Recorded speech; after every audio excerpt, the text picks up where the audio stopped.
शुरुआत कोरोना और उसके नए वेरिएंट से जुड़ी खबर के साथ। ओमिक्रॉन अब भारत में भी पहुंच चुका है। कर्नाटक में इसके 2 मरीज मिले हैं। इनमें से एक की उम्र 46 साल और दूसरे की 66 साल है। फिलहाल इनके संपर्क में आए सभी लोगों की पहचान कर ली गई है और उनकी निगरानी की जा रही है। हेल्थ मिनिस्ट्री के ज्वाइंट सेक्रेटरी लव अग्रवाल ने इसकी जानकारी दी है। उन्होंने कहा कि कोरोना के नए वेरिएंट ओमिक्रॉन के तेजी से फैलने की आशंका है। यह डेल्टा से 5 गुना तक ज्यादा संक्रामक हो सकता है। आपको बता दें कि अब तक ओमिक्रॉन के 29 देशों में कुल 373 केस मिल चुके हैं। आईसीएमआर के डीजी बलराम भार्गव ने कहा कि स्वास्थ्य विभाग की 37 लैब में संक्रमितों की जीनोम सीक्वेंसिंग की जा रही है। जानकारी के मुताबिक देश और दुनिया भर में अब तक ऐसे सभी मामलों में कोई गंभीर लक्षण नोट नहीं किए गए हैं। WHO इस वेरिएंट पर फिलहाल स्टडी कर रहा है। 24 घंटे के अंदर हमारे देश में 2 ओमिक्रॉन वेरिएंट के केस हमारे इस नेटवर्क के द्वारा डिटेक्ट किए गए हैं कर्नाटक। उसमें से एक केस 66 साल के एक मेल हैं, दूसरा केस 46 साल के एक मेल हैं। और जैसे कि हमारा प्रोटोकॉल है, ना कि हमारे इंसाकॉग नेटवर्क ने उसको समय पर डिटेक्ट किया, बल्कि as a protocol, as a practice जो हमारी कॉन्टैक्ट ट्रेसिंग की पद्धति भी शुरू हुई है और जितने उनके प्राइमरी कॉन्टैक्ट हैं और जितने सेकेंडरी कॉन्टैक्ट हैं उन सबको ट्रेस कर लिया गया है और उन सबकी टेस्टिंग करके उनको एज पर प्रोटोकॉल हम कोऑर्डिनेट कर रहे हैं। विषय में कुछ कहना उचित नहीं होगा। मध्य प्रदेश में हम हर स्थिति पर नज़र रखे हुए हैं। टेस्टिंग भी हमारी प्रॉपर हो रही है और जीनोम सीक्वेंसिंग के भी हम सैंपल भेज रहे हैं। अभी मैं इस विषय में कुछ नहीं कहना चाहता हूं क्योंकि ये एक बहुत संवेदनशील मुद्दा है। अभी जब तक पूरी जानकारी नहीं होगी मैं इस पर जानकारी नहीं दूंगा। ये जरूर है कि मध्य प्रदेश में इस तरह के ओमिक्रॉन के कोई केसेस अभी तक नहीं मिले। वैक्सीनेशन का मामला हो, चाहे टेस्टिंग का मामला हो, कॉन्टैक्ट ट्रेसिंग का मामला हो या चिकित्सीय व्यवस्थाओं के उन्नयन का मामला हो, हमने बिस्तर बढ़ाए, हमने पीडियाट्रिक डिपार्टमेंट का उन्नयन किया, हमने पीडियाट्रिक ICU बनाए हैं, हमने ऑक्सीजन जनरेशन और ऑक्सीजन स्टोरेज की कैपेसिटी को बढ़ाया है, हम लगातार हेल्थ वर्कर की ट्रेनिंग कर रहे हैं, हम दवाइयों का प्रॉपर प्रोक्योरमेंट कर रहे हैं। हम ये सुनिश्चित कर रहे हैं कि हर स्तर पर हम कोरोना की लड़ाई को लड़ सके। पर उसके साथ साथ जनता से भी हमारी अपील है कि हम सब कोरोना प्रोटोकॉल का ध्यान रखें और ये सुनिश्चित करें कि अपने और अपने परिवार को इस वायरस से हम बचाएं। जहां पूरी दुनिया में ओमिक्रॉन ने हड़कंप मचा रखा है, वहीं देश के 4 खिलाड़ी अफ्रीका में फंस गए हैं। ये सारे प्लेयर्स बोत्सवाना में एक चैंपियनशिप में खेलने गए थे। इनमें इंदौर के रहने वाले बैडमिंटन प्लेयर प्रियांश खुशवानी भी शामिल हैं। दरअसल अफ्रीका में नया वेरिएंट ओमिक्रॉन मिलने से इंटरनेशनल फ्लाइट्स रद्द हो गई। हालांकि खिलाड़ियों को वापस लाने के लिए मंत्री तुलसी सिलावट ने नागरिक उड्डयन मंत्री ज्योतिरादित्य सिंधिया से बात की है। सिलावट का कहना है कि खिलाड़ियों की जल्द ही वतन वापसी होगी, उन्हें कोई परेशानी नहीं होगी। मैं देश के केंद्रीय मंत्री परम सम्मानीय ज्योतिरादित्य सिंधिया जी से संज्ञान में आने के बाद तुरंत बात करूंगा। मैं कोशिश करूंगा कि हमारे देश के 4 इंदौर का एक बैडमिंटन का खिलाड़ी जो वहाँ फंस गए हैं, हमारा प्रयास, हमारी कोशिश, हमारा प्रयत्न होगा कि इनको जल्दी हमारे देश लाया जाए। अफ्रीका में फंसे प्रियांश खुशवानी से वीडियो कॉलिंग के जरिए हमने बातचीत करने की कोशिश की। हमारे संवाददाता पीयूष पारे ने उन्हें कॉल किया। साउथ अफ्रीका में कोरोना के नए वेरिएंट के बाद में भले हालातों के बीच में मध्य प्रदेश और खासतौर पर इंदौर का एक बैडमिंटन प्लेयर भी साउथ अफ्रीका में फंसा हुआ है। इस वक्त प्रियांश खुशवानी हमारे साथ में वीडियो कॉल पर मौजूद है। सीधे हम उनसे रूबरू होंगे, बात करेंगे क्या हालात है। प्रियांश, किस तरीके के हालात हैं वहां पर और अभी सिचुएशन क्या है और कैसी कंडीशन बनी है? अभी देखा जाए तो यहाँ पर ऐसा कुछ कंडीशन है नहीं, सब नॉर्मल है, जैसा चल रहा था वैसा ही चल रहा है। बीच में बात चल रही थी कि लॉकडाउन होगा, बट ऐसा कुछ अभी तक आया नहीं है न्यूज़ की लॉकडाउन है। और जहां तक मुझे लगता है कि लॉकडाउन होगा भी नहीं, क्योंकि लोग इतने यहाँ पर पैनिक नहीं कर रहे जितना दूसरी कंट्रीज वाले पैनिक कर रहे हैं। सारी फ्लाइट्स कैंसिल कर दिया है, बैन कर दिया है, तो इतना नहीं होगा मुझे लगता है। जी हाँ, वापस आने की उम्मीद कब तक है? क्योंकि 10 दिसंबर को आपकी फ्लाइट है, और आपको संभावना लग रही है कि उस दिन कोई ऐसे हालात नहीं बनेंगे?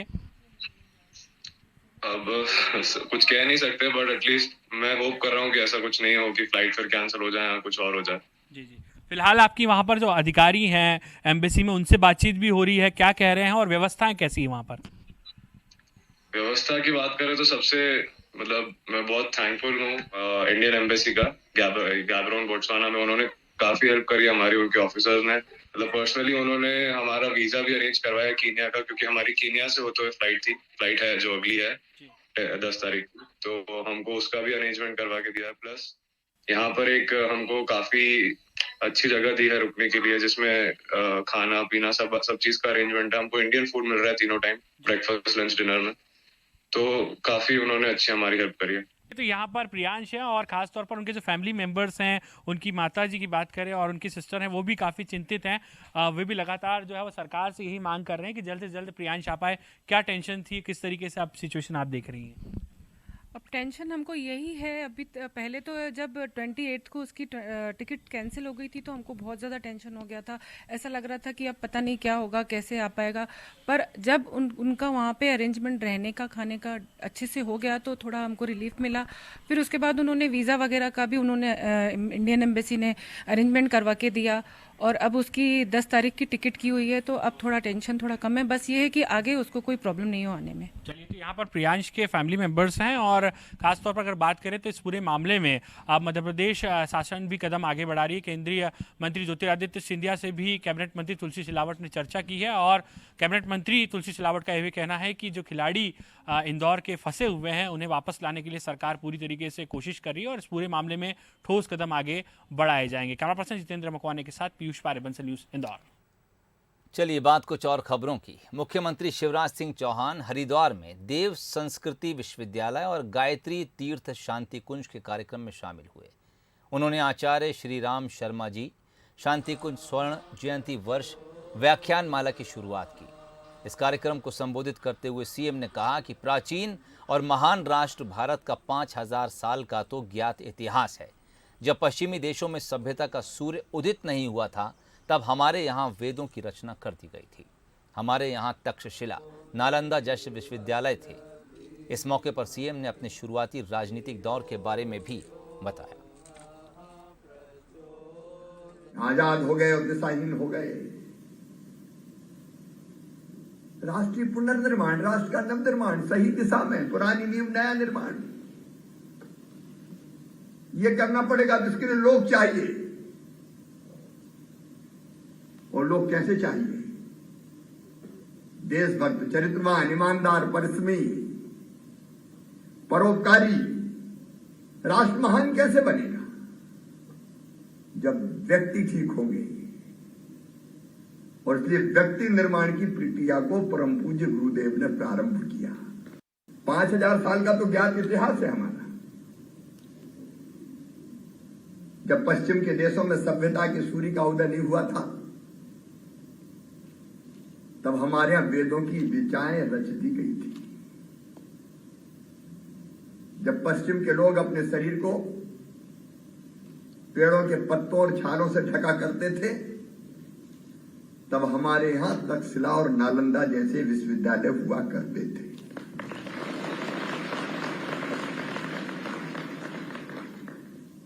प्राचीन और महान राष्ट्र के हम नागरिक, जो विश्व गुरु था, हम उस परंपरा से आते हैं।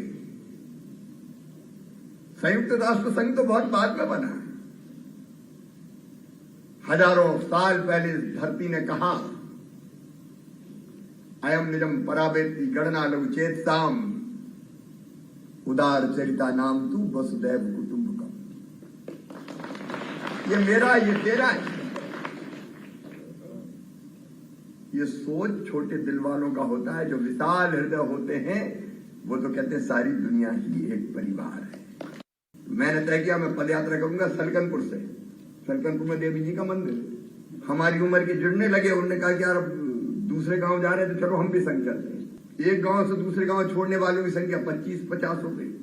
तो मैंने उस समय स्वर्गीय सुंदरलाल पटवाल, भारतीय जनता पार्टी के प्रदेश के बड़े नेता थे, मुख्यमंत्री रह चुके थे, उनको फोन करके निवेदन किया कि मेरी पदयात्रा चल रही, तो उसके समापन में आप आएंगे क्या? तो मुझे उन्होंने डांट दिया कि बुधनी में 4 तो आदमी इकट्ठे होते नहीं, मुझे कह रहा आएंगे, मैं नहीं आता। कोई नेता आने को तैयार नहीं था।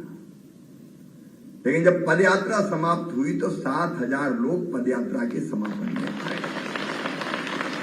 मैं अकेला ही चला था जान के मंजिल, मगर लोग साथ आते गए और कारवां बढ़ता गया। धीरे धीरे नाम चर्चा में आने लगा, नेता बनी। मध्य प्रदेश में योग आयोग का गठन किया जाएगा। हरिद्वार में सीएम शिवराज सिंह चौहान ने आयोग के गठन का ऐलान किया। यह ऐलान सीएम शिवराज ने हरिद्वार में हुई वैश्विक चुनौतियों का सनातन समाधान एकात्म बोध पर संगोष्ठी में किया। संगोष्ठी में अपने विचार रखते हुए सीएम ने कहा कि विश्व असमानता, गरीबी, अशांति और ग्लोबल वार्मिंग जैसी समस्याओं का सामना कर रहा है। कई मामलों में विश्व कल्याण के लिए पीएम मोदी नेतृत्व कर रहे हैं, जबकि इन समस्याओं का समाधान हमारे सनातन धर्म के मूल में है। इस कार्यक्रम में योग गुरु बाबा रामदेव मुख्य रूप से मौजूद रहे। इस दौरान बाबा रामदेव ने सीएम शिवराज की जमकर तारीफ की।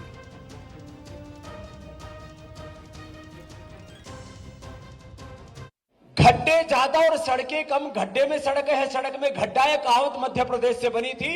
उससे प्रदेश का सर्वाधिक इंफ्रास्ट्रक्चर बढ़ाने वाले और उसको शिखर पर ले जाने वाले, माने विकास की दृष्टि से, यह तो अभ्युदय श्रेयस सिद्धि धर्म को मूर्त रूप देने वाले कि आज मध्य प्रदेश की सड़कें देखो, इंफ्रास्ट्रक्चर देखो, उस मध्य प्रदेश का कैरेक्टर देखो। आज बेटियों की शिक्षा में, बेटियों की सुरक्षा में, बेटियों के लिए सर्वाधिक योजनाएं किसी प्रदेश में है तो मध्य प्रदेश। योग की शिक्षा को मध्य प्रदेश में देने का अभियान चलाया जाएगा।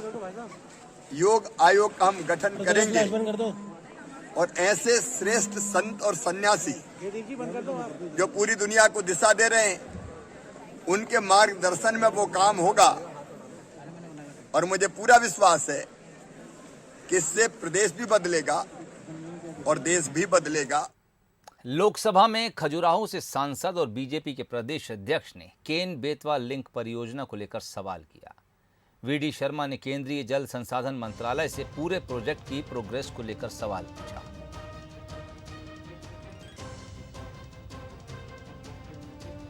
माननीय अध्यक्ष महोदय, माननीय मंत्री जी ने जो प्रश्न का उत्तर दिया है वो पर्याप्त है, लेकिन फिर भी मैं कुछ बातों को माननीय मंत्री महोदय से जानना चाहता हूं कि केन बेतवा नदी जोड़ो परियोजना को लागू करने के लिए प्रस्तावित विशेष उद्देश्य कंपनी केन बेतवा नदी जोड़ो परियोजना प्राधिकरण केन बेतवा लिंक परियोजना का जो गठन किस चरण में है, कृपया इसका विवरण माननीय मंत्री जी देंगे तो अच्छा होगा। केन बेतवा नदी परियोजना से संबंधित नीतिगत निर्णय के लिए जल संसाधन, नदी विकास एवं गंगा संरक्षण विभाग के सचिव के नेतृत्व में जो एक संचालन समिति का गठन किया जाना है, क्या वह किया जा चुका है? साथ में ही केन बेतवा नदी जोड़ो परियोजना के लिए वित्त पोषण संबंधी व्यवस्था अगर पूरी कर ली गई है तो कृपया इसका विवरण माननीय मंत्री जी से मैं चाहता हूं। केन बेतवा लिंक परियोजना को फाइनल रूप देने के लिए सेंट्रल वाटर काउंसिल की टीम का जो निरीक्षण किया जाना है, क्या वह पूरा कर लिया गया है? मैं माननीय मंत्री जी से जानना चाहता हूं। चलिए वापस लौटते हैं राजधानी भोपाल की तरफ। खबर है जहां एमपी में जिला पंचायत अध्यक्ष पद के लिए आरक्षण होना अब तय है। इसके लिए 14 दिसंबर की तारीख तय कर दी गई है। एमपी में जिला पंचायत अध्यक्ष पद के लिए आरक्षण होगा। 14 दिसंबर को जिला पंचायत अध्यक्ष पद के लिए आरक्षण होगा। पंचायत विभाग ने आरक्षण करने के लिए तारीख का ऐलान कर दिया है। इस बारे में आदेश जारी हो गया है। 52 जिला पंचायतों में चुनाव के लिए अध्यक्ष पद के लिए आरक्षण को मंजूरी दे दी गई है। आदेश जारी हो गया है। 14 दिसंबर की तारीख तय हुई है। दोपहर 12 बजे आरक्षण की प्रक्रिया पूरी की जाएगी।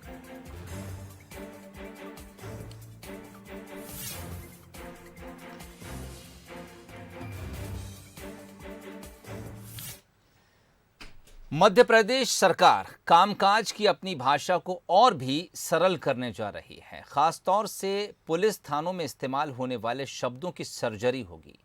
मुगल कालीन ऐसे 350 से ज़्यादा शब्दों को चिन्हित किया गया है जो समाज के प्रचलन में नहीं है लेकिन कानूनी कार्रवाई में इस्तेमाल हो रहे हैं। उन्हें अब हटाया जाएगा। देखिए ये खास रिपोर्ट। सरल होगी पुलिसिया भाषा, प्रचलन में नहीं शब्दों पर चलेगी कैंची। जद में उर्दू, अरबी, फारसी के 300 शब्द, शिवराज सरकार पुलिसिया और सरकारी कामकाज की भाषा को और सरल बनाने जा रही है। पुलिसिया कार्रवाई या फिर सरकारी नोटशीट में इस्तेमाल होने वाले ऐसे शब्दों को चिन्हित किया गया है जो समाज के प्रचलन में नहीं है लेकिन सरकारी भाषा में इस्तेमाल हो रहे हैं। उदाहरण के तौर पर पुलिस के रोजनामचे में दर्ज भाषा को देखें। मसलन जरिए मुखबिर इत्तला मिली कि रेलवे पटरी के पास एक संदिग्ध युवक घूम रहा है। मौके पर पहुंचकर हिकमत अमली से पूछताछ की गई। दौरान तफ्तीश मसरूफ वह दर्ज गुम इंसान निकला। दस्तयाब की कार्रवाई कर खात्मा लगाया गया। ये मात्र है। मुख्यमंत्री शिवराज सिंह चौहान ने सोमवार को कलेक्टर कमिश्नर कॉन्फ्रेंस में, जिनमें खारिजी, हवालेसाना, माल बाजेयाफ्ता, तहरीर, इस्तगासा, दस्तयाब, पतारसी, माल मसरूगा, माल मसरूटा, रोजनामचा, हिकमत अमली समेत 350 शब्द ऐसे हैं जिन्हें सरकारी भाषा कोश से हटाया जाएगा। फारसी के हैं माल मुस्तगर, माल मसरूग, हमारे यहाँ पर जो दस्ते खान, रिफ्यूजी, इस टाइप के जो शब्द हैं जिनका आवाम शब्द ठीक तरह से नहीं पकड़ पाते हैं, वो शब्दों को विलोपित करने की कार्रवाई करें। दरअसल मुगल कालीन भाषा और शब्दावली का सबसे ज्यादा उपयोग इस समय पुलिस में ही हो रहा है। शुरुआत रोजनामचा से होती है। रोजनामचा एक रजिस्टर होता है जिसमें पुलिस कर्मियों की दैनिक गतिविधियों के साथ ही अपराधियों का जिक्र रहता है। कई शब्द ऐसे हैं जिन्हें आम जनता समझ नहीं पाती, लेकिन सरकार की इस पहल को विपक्ष अपने नजरिए से देख रही है। आज भाजपा की सरकार को शब्दों का मतलब समझना चाहिए। तो अपराध, हत्या, लूट, डकैती, बलात्कार, दुष्कर्म, चोरी, इसके मतलब समझना चाहिए। शायद भाजपा की सरकार इसके मतलब समझ जाएगी तो प्रदेश शांति का टापू बन जाएगा, कानून व्यवस्था दुरुस्त हो जाएगी। भाजपा इसका मतलब तो 18 साल में समझ नहीं पाई है, जिसके कारण एनसीआरबी के आंकड़ों में मध्य प्रदेश अपराधों में देश में अव्वल बना हुआ है। जिसके अर्थ समझना है उसके अर्थ समझ नहीं पाए, जिस अर्थ को समाज के आधार पर बांटना उस शब्दों के पीछे पड़ गए। काम कुछ करना नहीं, जनता को गुमराह करना, इन शब्दों के नाम पे गुमराह की राजनीति करेंगे। इसके पहले दिल्ली, राजस्थान और उत्तर प्रदेश में कई ऐसे शब्द को बदला जा चुका है, लेकिन मध्य प्रदेश में ये पहला मौका है जब मुख्यमंत्री ने इन शब्दों को बदलने के निर्देश दिए हैं। देश की दंड संहिता को ताज़ीरात-ए-हिंद के नाम से ही जाना जाता है। इसमें तमाम अपराध और उनके दंड के प्रावधानों का जिक्र है। ये राजनीतिक मुद्दा हो सकता है, लेकिन आज जरूरत आम बोलचाल की भाषा की है। आकर्ष शर्मा के साथ सूरज शर्मा, बंसल न्यूज, भोपाल। 4 दिसंबर को टंट्या भील की 10 फीट ऊंची प्रतिमा का अनावरण मुख्यमंत्री शिवराज सिंह चौहान इंदौर के पाताल पानी में करेंगे। ये प्रतिमा ग्वालियर के प्रसिद्ध मूर्तिकार प्रभात राय ने तैयार की है। वो अब तक करीब 6000 से ज्यादा मूर्तियां तैयार कर चुके हैं, जिसमें सबसे चर्चित मूर्ति रानी कमलापति, अटल बिहारी वाजपेयी, पंडित दीनदयाल उपाध्याय, श्यामा प्रसाद मुखर्जी जैसे बड़े नाम की हैं। मूर्तिकार प्रभात राय से बात की हमारे संवाददाता प्रहलाद सेन ने। देश के ख्यातिनाम मूर्तिकार प्रभात राय हमारे साथ मौजूद हैं। ये वो कलाकार हैं जिन्होंने एक से बढ़कर एक मूर्तियां बनाकर प्रदेश सरकार को दी हैं। और अभी जो चर्चा है जिस मूर्ति की, वो टाटिया मामा की प्रतिमा है, जो काफ़ी 10 फुट की है। इससे पहले रानी कमलापति और राजा भोज की प्रतिमा। तो किस तरह से इन मूर्तियों में जान डालते हैं आप? बस अपने मन में सोच लेता हूँ, पहले स्टडी करता हूँ, फिर उसके बाद मिट्टी में उतार देता हूँ। जो महान शख्सियतें हैं, चाहे बात करें रानी कमलापति की या राजा भोज की, तो इनकी जो प्रतिमाएं जब निर्मित की तो किस तरीके का अनुभव आपने की कि इन दोनों के फोटो ही नहीं थे, उनकी स्टोरी पढ़ के इन्होंने क्या क्या किया, उसके हिसाब से मैंने फेस बनाया। बिल्कुल, मैं आपको दिखाना चाहूँगा इनके स्टूडियो की वो तस्वीरें जो बेहद सुंदर और आकर्षक हैं। आप देख सकते हैं सामने एक प्रतिमा और है टांटिया मामा की। इन्हें 1857 की क्रांति का महान योद्धा कहा जाता है। ये वो क्रांतिकारी थे जिन्होंने अंग्रेजों के छक्के छुड़ा दिए थे।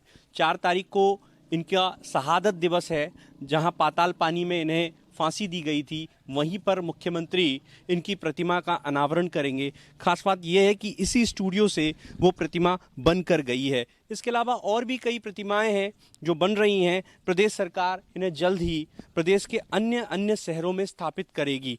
तो इस खबर के साथ ही बुलेटिन में फिलहाल इतना ही। तमाम अपडेट्स के लिए जुड़े रहिए बंसल न्यूज़ के साथ। मुझे इजाज़त दीजिए। नमस्कार।